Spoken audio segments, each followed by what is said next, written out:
పశ్చిమాసియా యుద్ధంలో అమెరికా వ్యూహాలు ముందే ఇరాన్కు చేరుతున్నాయా? ట్రంప్ టీంలోని ఒకరే టాప్ సీక్రెట్స్ టెహ్రాన్కు లీక్ చేస్తున్నాడా? ఆ సమాచారంతోనే అమెరికాని ఇరాన్ ముప్పతిప్పలు పెడుతోందా?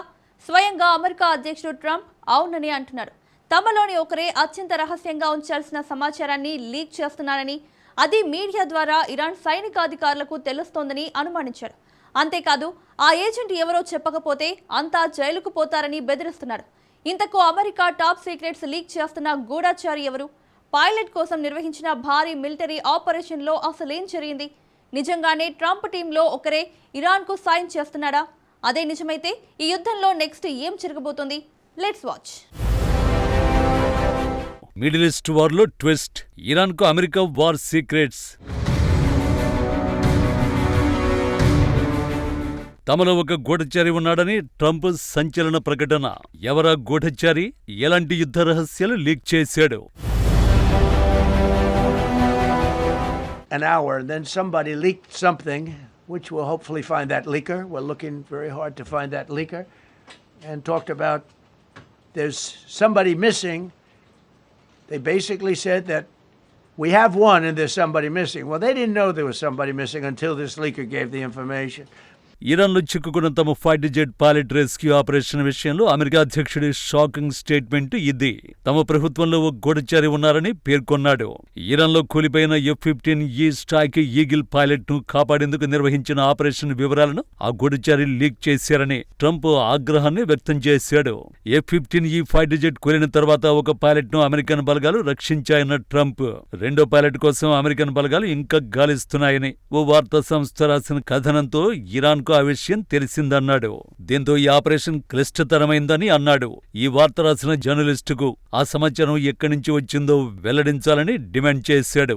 లేదంటే చట్టపరమైన పరిణామాలు ఎదుర్కోవలసి వస్తుందని తీవ్రస్థాయిలో హెచ్చరించాడు. సమాచారం ఎవరిచ్చారో జర్నలిస్టు చెప్పకపోతే జైలుకి వెళ్లాల్సి వస్తుందని బెదిరించాడు. అయితే ఆ జర్నలిస్టు పేరుగాని ఆ వార్తా సంస్థ పేరుగాని Trump బయటపెట్టలేదు. So whoever it was, we think we'll be able to find it out because we're going to go to the media company that released it and we're going to say, national security, give it up or go to jail. And we know who, and you know who we're talking about, because some things you can't do, because when they did that, all of a sudden, the entire country of Iran knew that there was a pilot that was somewhere on their land that was fighting for his life. మరోవైపు కీలక సమాచారం లీక్కు కారణమైన వ్యక్తిని కనిపెట్టేందుకు తమ ప్రభుత్వం తీవ్రంగా ప్రయత్నిస్తోందన్నాడు. వారు తమలోనే ఉన్నారని పేర్కొన్నాడు. అమెరికా దళాలు రెండో పైలట్ కోసం గాలిస్తున్నాయని వార్త ప్రచురితమైన తరువాతే ఇరాన్ అలర్ట్ అయిందన్నాడు. ఆ పైలట్ ను పట్టుకున్న వారికి భారీగా బహుమతి అందజేస్తామని ఆ దేశం బహిరంగ ప్రకటన జారీ చేసిందని చెప్పాడు. దీంతో తమ సహాయక చర్యలకు తీవ్ర ఆటంకం ఏర్పడిందన్నాడు. గూఢచర్యానికి పాల్పడిన వ్యక్తిని మానసిక రోగిగా ట్రంప్ అభివర్ణించాడు. అతన్ని కనిపెట్టి తీరాలని, ఇది జాతీయ భద్రతకు సంబంధించిన విషయమని ట్రంప్ పేర్కొన్నాడు. ఇక F-15E పైలట్ ను రక్షించేందుకు నిర్వహించిన ఆపరేషన్ వివరాలను ట్రంప్ వెల్లడించాడు. మొత్తం 155 విమానాలు ఇందులో పాల్గొన్నట్టు తెలిపాడు. వీటిలో 4 బాంబర్లు, 64 ఫైటర్లు, 48 రీఫ్యూయలింగ్ విమానాలు, 13 రెస్క్యూ విమానాలు కూడా ఉన్నట్టు పేర్కొన్నాడు. కానీ తన ప్రభుత్వంలోనే గూఢచారి ఉన్నాడని ట్రంప్ ఇంత కాన్ఫిడెంట్ గా ఎలా చెప్పగలిగాడు? అసలు కథ ఇక్కడే ఉంది. నిజానికి తమ బృందంలో గూఢచారులున్నారని ఇప్పుడే కాదు, చాలా కాలంగా ట్రంప్ ఆరోపణలు చేస్తున్నాడు. ముఖ్యంగా ఇరాన్పై ఆపరేషన్ ఎపిక్ ఫ్యూరీ ప్రారంభించిన తర్వాత డొనాల్డ్ ట్రంప్ పదే పదే ఈ ఆరోపణలు చేస్తున్నాడు. ఈ ఆపరేషన్ సమయంలో అమెరికా చేస్తున్న వ్యూహాత్మక దాడులు, డ్రోన్ మూవ్మెంట్స్, సైనిక రహస్యాలు ఇరాన్కు ముందే తెలిసిపోవడమే ఇందుకు కారణం. బైడెన్ హారిస్ అడ్మినిస్ట్రేషన్ లో లేదా పెంటగాన్లోని ఉన్నత స్థాయిలో ఇరాన్ అనుకూల వ్యక్తులు ఉన్నారని ట్రంప్ వాదిస్తున్నాడు. అమెరికా క్షిపణి దాడులు చేయకముందే ఇరాన్ తన ఆస్తుల్ని వేరే చోటికి మార్చేస్తుందని, ఇది లోపల నుంచి ఎవరో ఒకరు సమాచారం ఇస్తేనే సాధ్యమని ట్రంప్ గట్టిగా నమ్ముతున్నాడు. తన ప్రత్యర్థులు ఇరాన్తో లోపాయికారి ఒప్పందాలు పెట్టుకున్నారని, అందుకే అమెరికా సైనికుల ప్రాణాలు ప్రమాదంలో పడుతున్నాయని ట్రంప్ విమర్శిస్తున్నాడు. ట్రంప్ తన స్టైల్లో డీప్ స్టేట్ లేదా ది మోల్ అనే పదాలను వాడుతున్నాడు. దీని వెనుక బలమైన కారణాలున్నాయి. ముఖ్యంగా తన వైఫల్యాలను కప్పిపుచ్చుకునేందుకే ట్రంప్ ఈ తరహా ఆరోపణలు చేస్తున్నట్టు డిఫెన్స్ ఎక్స్పర్ట్స్ అంచనా వేస్తున్నారు. ఆపరేషన్ ఎపిక్ ఫ్యూరీలో ఆశించిన ఫలితాలు రాకపోవడానికి కారణం ప్లానింగ్ లోపం కాదు, లోపల ఉన్న గూఢచర్యలే అని చెప్పడం ద్వారా ప్రస్తుత ప్రభుత్వంపై ప్రజల్లో ఉన్న వ్యతిరేకతను తగ్గించుకునే ప్రయత్నం చేస్తున్నాడు. ఒకవేళ ఆపరేషన్ అనుకున్నంత విజయవంతం కాకపోయినా అందులో లోపాలున్న ఆ తప్పును లీక్ మీదకు తోసేయడం సులభం. ట్రంప్ అదే చేస్తున్నట్టు కనిపిస్తోంది. లీక్ వల్ల ఆపరేషన్ దెబ్బతిందని చెప్పడం ద్వారా అసలు వైఫల్యానికి తాను బాధ్యత వహించాల్సిన అవసరం ఉండదు. ఇది రాజకీయంగా ఓ సేఫ్ ఎగ్జిట్ వ్యూహం. అధికారికంగా ఎవరి పేరు బయటపెట్టకపోయినా గతంలో ఆరోపణలు ఎదుర్కొన్న రక్షణ శాఖ అధికారులను, ముఖ్యంగా ఆరియన్ తబతాబాయ్ వంటి వారిపై గతంలో వచ్చిన విమర్శల నేపథ్యంలో డొనాల్డ్ ట్రంప్ పరోక్షంగా ఉద్దేశిస్తున్నాడని రాజకీయ వర్గాల్లో చర్చ నడుస్తోంది.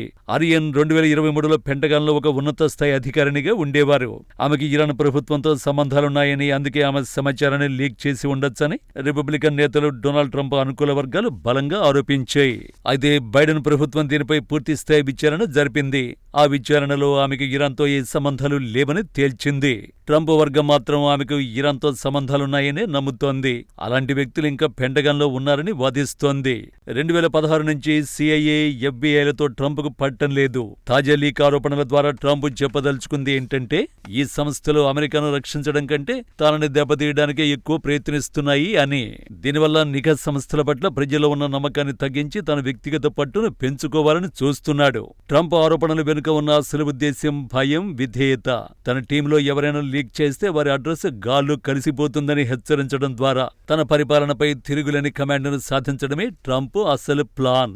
మరోవైపు ఈ లీక్ వార్తల్ని ప్రచురించిన పత్రికల్ని లేదా మీడియా సంస్థలను ప్రజల శత్రువులుగా చిత్రీకరించడానికి ఈ ఆరోపణలు డొనాల్డ్ ట్రంప్కు అవకాశంగా మారుతాయి. ప్రభుత్వంలోని రహస్యాలను అమ్ముకునే వ్యక్తులు, వారికి సహకరించే మీడియా కలిసి దేశ భద్రతను పణంగా పెడుతున్నారని ప్రజలకు వెళుతున్నాడు. ట్రంప్ ఆరోపణల వెనుక కేవలం అనుమానం మాత్రమే లేదు, ఒక స్పష్టమైన రాజకీయ వ్యూహం ఉంది. తన పరిపాలనలో ప్రక్షాళన చేయడానికి, వ్యవస్థలోని ప్రత్యర్థుల్ని ఏరివేయడానికి, ప్రజల్లో తన పట్ల సానుభూతిని పెంచుకోవడానికి లీక్ అనే ఆయుధాన్ని వాడుకుంటున్నాడు.